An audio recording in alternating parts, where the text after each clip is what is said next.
আসসালামু আলাইকুম প্রিয় বন্ধুরা, আবারও চলে এলাম ক্রিকেট নিয়ে। সবাই কেমন আছেন? আশা করছি ভালো আছেন। আলহামদুলিল্লাহ আমিও ভালো আছি, তবে একটু মন খারাপ, কারণ বাংলাদেশ নিউজিল্যান্ড সিরিজের প্রথম ম্যাচটাই বাংলাদেশ 26 রানে হেরে গেছে।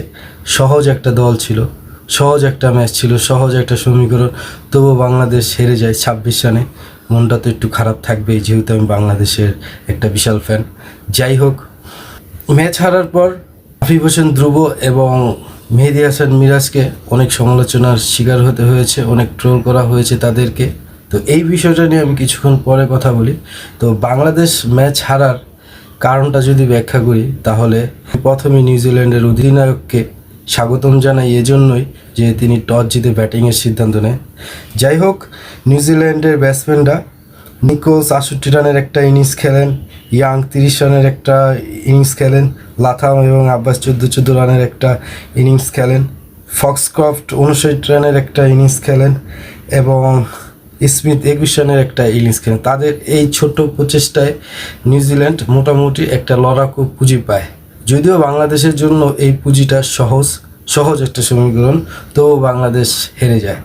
এখন যদি বাংলাদেশের ব্যাটসম্যানদের স্কোরটা দেখি,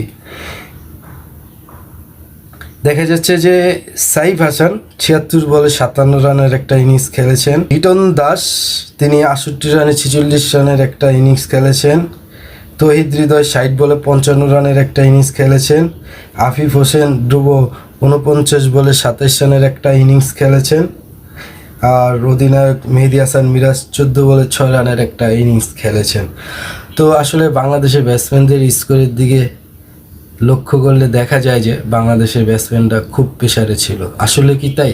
প্রেসারে নাকি ওভার কনফিডেন্টের কারণে ম্যাচটা হেরে যায়? আমার তো মনে হয় ওভার কনফিডেন্টের কারণেই ম্যাচটা হেরে যায়। কারণ আফিফ হোসেন ধ্রুব যখন আউট হয় 184 রানে, তখন কিন্তু 58 বলে 64 রান লাগতো। তো আফিফ হোসেন ধ্রুব দান্দা উইকেটে 6 মারার জন্য আউট হয়েছে, তখন কি তিনি এই শটটা খেলতে পারেন? এটা আমার প্রশ্ন। তার কি এই শটটা খেলা উচিত ছিল?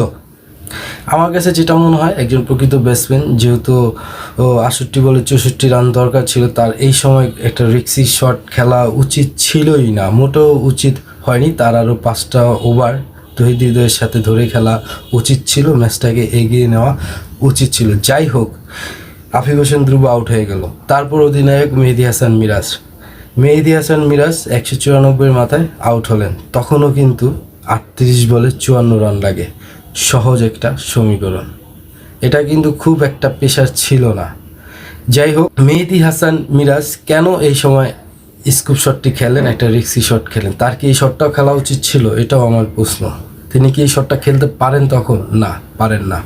কারণ মেহেদী হাসান মিরাজ অধিনায়ক, তিনি একজন অধিনায়ক, তার উচিত ছিল যে আরও 20টা বল ফেস করা, তারপরে হয়তোবা হিটিংয়ে যাওয়া উচিত ছিল। কারণ সে সময় তার ভাবা উচিত ছিল যে আমি আউট হয়ে যাওয়ার পরে আমার পরবর্তী ব্যাটসম্যানটা কি ম্যাচটাকে বের করতে পারবে কি পারবে না, সেটাও তার কি ভাবা উচিত ছিল। এবং আমরা এটাও বিশ্বাস করি, যদি মেহেদী হাসান মিরাজ লাস্ট পর্যন্ত খেলতে পারতেন, তাহলে আমরা 1 ওভার আগে থাকতেই ম্যাচটা জিতে নিতাম। কিন্তু আমাদের ম্যাচটা হেরে যেতে হয়।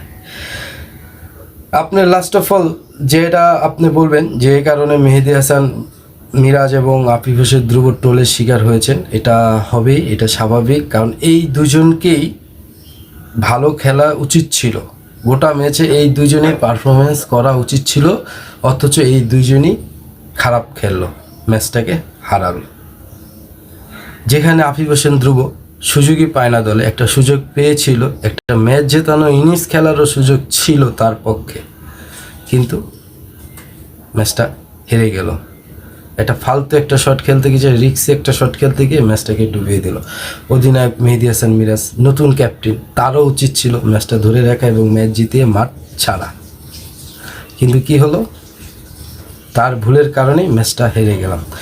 আরেকটা কথা বলতে হয়, তহিদ হৃদয়কে একটু ধন্যবাদ জানাতে হয়। আমি ওর খেলাগুলো দেখতেছি, আসলে ও একটা ভালো ফিনিশার আমি বলবো, এবং ও বাংলাদেশের দুঃসময়ে ও একটা ব্যাটসম্যান যে কিনা হাল ধরতে পারে এবং খুব কি প্রেশার ক্রিয়েটভাবে খেলতে পারে।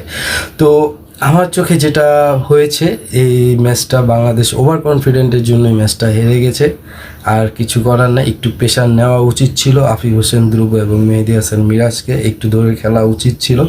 যাই হোক, হেরে গেছে তো হারবেই, খেলায় হার জিত আছে। তো নেক্সট ম্যাচের জন্য শুভকামনা।